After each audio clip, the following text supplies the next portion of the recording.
बिस्मिल्लाहिर्रहमानिर्रहीम। अस्सलाम वालेकुम फ्रेंड्स, वेलकम कहती हूँ आपको अपने चैनल खजीना वज़ाइफ पे। फ्रेंड्स, दीन इस्लाम जहाँ आखिरत की बेहतरी की तरफ तवज्जो दिलाता है, वहाँ दुनिया की बेहतरी का भी ख्वाह है।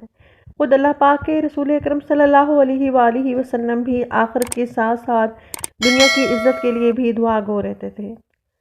असली तालीम के लिहाज से अगर देखा जाए तो ये दौर अपने अरूज का दौर है। हर कोई एक दूसरे से आगे बढ़ने के लिए बेताब है। और दूसरी तरफ अगर देखा जाए तो सरकारी और प्राइवेट शोबाजात का मियार भी दिन ब दिन गिरता चला जा रहा है, जिसको बेहतर बनाना ज़रूरी हो गया है। क्योंकि तालीम के दौरान सुस्त रहने वाले और कम नंबर लेने वाले के लिए तरक्की के तमाम रास्ते बंद होकर रह जाते हैं।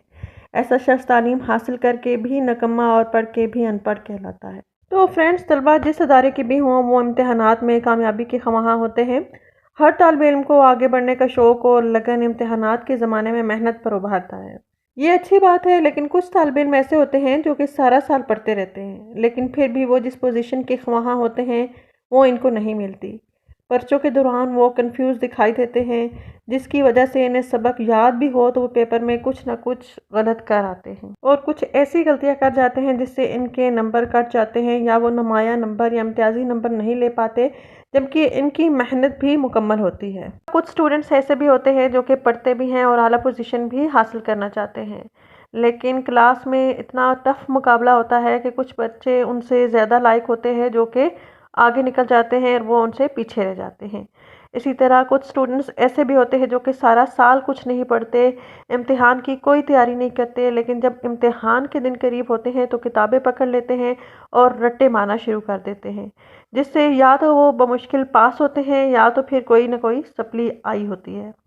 और कुछ तालिब इल्म ऐसे होते हैं जो कि कितनी दफ़ा इम्तिहान दे चुके होते हैं, लेकिन हर बार इन्हें नाकामी का सामना करना पड़ता है और कितने साल गुजर गए होते हैं और वो उसी ग्रेड में पढ़ रहे होते हैं। तो ऐसे तमाम तलबा और तलबात जो कि चाहते हैं कि इम्तिहान में आला पोजीशन हासिल करें और बहुत अच्छे मार्क्स के साथ पास हों और हर तरफ उनकी वाह वाह हो जाए, तो ऐसे तमाम स्टूडेंट्स के लिए आज की वीडियो में बहुत ही बाकमाल वजीफ़ा शेयर करने जा रही हूँ, जो कि बहुत ही आजमूदा वजीफ़ा है, जिसकी बरकत से पेपर बहुत अच्छे होंगे।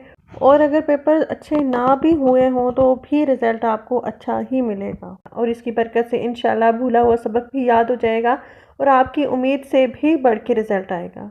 और अगर पूरे साल कुछ ना भी याद किया और सिर्फ पेपर में ही पढ़ाई की हो, तो इस वजीफ़े की बरकत से आप हैरान हो जाएंगे कि वही सवाल आएगा जो आपने याद किया होगा। लेकिन फ्रेंड्स, वजीफ़े पे जाने से पहले इम्तिहान की तैयारी के लिए कुछ अहम असूल, कुछ अहम बातें आपसे शेयर करना चाहूँगी कि जब आपके पेपर स्टार्ट हों तो इम्तिहानी रात में, यानी पेपर से एक दिन पहले, आपने ऐसा खाना खाने से परहेज़ करनी है जो बदहज़मी का बायस बने। शकील खाने नहीं खाने जिनसे मुश्किलात पैदा हों, कि जिससे आपकी रात बेचैनी और बेकरारी में गुजर जाए, जिससे इम्तिहान भी मुतासिर हो। जल्द सोने की कोशिश करें, कम से कम 6 घंटे तो ज़रूर सोएं। अगर जहन थका हुआ हो तो इम्तिहानी हाल में आप सही नहीं लिख पाएंगे। इसी तरह इम्तिहान को अपने जहन पर ज़्यादा सवार ना करें, इससे आप अपनी खुद एतमादी से हाथ धो बैठते हैं और बेचैनी और खौफ का शिकार हो जाते हैं। इसके अलावा फ्रेंड्स, आपके लिखने का सामान पूरा हो, जैसे कलम वगैरह। इम्तिहान से कबल अपनी लिखाई को खुशखत बनाने की कोशिश करें, इससे पेपर चेक करने वाले पे अच्छा तासुर पड़ेगा। इसके अलावा इम्तिहानात के ज़माने में तमाम मसरूफियात तर्क कर दें, ख़ासकर आजकल के दौर में मोबाइल से, क्योंकि इसकी वजह से बहुत खर्च होता है। जवाबात लिखने के लिए ऐसा पेन इस्तेमाल करें जिससे आपको लिखने में आसानी हो और पर्चे को रंग बिरंगी बनाने से इज्तनाब करें। इसके अलावा फ्रेंड्स, जब आप पर्चा हल करने लगें तो हल करने में सबसे पहले ये देखें कि सवालात में जो सबसे ज़्यादा सवाल आसान है और आपको अच्छी तरह से याद है, वो सबसे पहले हल करें। जो कुछ मुश्किल है वो उसके बाद करें, और जो सबसे मुश्किल है उसके लिए आखिर में वक्त बचा के रखें, ताकि आपके जहन पे बोझ ना हो। बाज़ तलबा मुश्किल सवाल पहले हल करने लग जाते हैं और वो आसान भी भूल जाते हैं, इसलिए आसान से आगाज़ करें और मुश्किल पर इख्तिताम करें। इसके अलावा जब पर्चा हल कर लें तो हल करने के बाद एक बार मुकम्मल पर्चा ज़रूर पढ़ें। تو فرینڈز اب بڑھتے ہیں اپنے وظیفے کی طرف۔ تو کتاب کے مطالعے سے لے کے پرچہ حل کرنے تک کا عمل میں آپ کو بتاؤں گی۔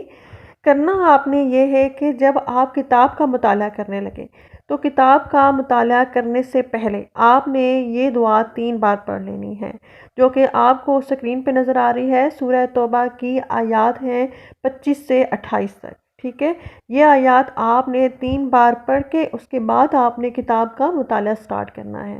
اور اب امتحانی ہال میں جانے سے قبل آپ نے 2 رکعت صلاۃ الحاجت پڑھنی ہے، جس میں پہلی رکعت میں سورہ علم نشرح اور دوسری رکعت میں آپ نے سورہ نصر پڑھنی ہے، اور پھر اس کے بعد آپ نے اپنے پیپر کے لیے دعا کرنی ہے۔ اور پھر آپ جب امتحانی ہال میں داخل ہو جائیں تو داخل ہوتے وقت آپ نے یہ آیت کریمہ 3 بار پڑھنی ہے، جو کہ آپ کو سکرین پہ نظر آ رہی ہے۔ سورہ بقرہ کی آیت نمبر 32 ہے، ٹھیک ہے۔ یہ آپ نے 3 بار پڑھنی ہے جب آپ امتحانی ہال میں داخل ہو رہے ہوں۔ اس کے بعد آپ نے جب اپنا سوالیہ پرچہ لینا ہے تو سوالیہ پرچہ آپ نے دائیں ہاتھ سے لے کر دیکھے بغیر الٹا رکھ دینا ہے۔ اول آخر 7 مرتبہ درود شریف اور درمیان میں 41 مرتبہ یا مسبب الاسباب سبب لی الخیر اور 41 مرتبہ ہی یا ناصرو کا ورد کرنا ہے۔ تو فرینڈز یہ بہت ہی مجرب عمل ہے، میرا خود کا بھی آزمایا ہوا ہے، اور جس کو میں نے بتایا ہے وہ بھی بڑا کامیاب ہوا ہے۔ یقین کریں فرینڈز کہ اس کی برکت سے آپ کو اپنی توقعات سے بڑھ کے رزلٹ دیکھنے کو ملے گا، اور آپ خود حیران ہو جائیں گے کہ آپ کے اتنے اچھے مارکس اور پوزیشن کیسے آ گئی۔ تو فرینڈز آج کے لیے بس اتنا ہی۔ امید کرتی ہوں کہ میری آج کی یہ ویڈیو آپ کو ضرور پسند آئے گی۔ ویڈیو پسند آئے تو صدقہ جاریہ سمجھ کے لائک، شیئر اینڈ سبسکرائب ضرور کریں۔ ملتی ہوں آپ سے نیکسٹ ویڈیو میں اگلے وظیفے کے ساتھ، تب تک کے لیے اللہ حافظ۔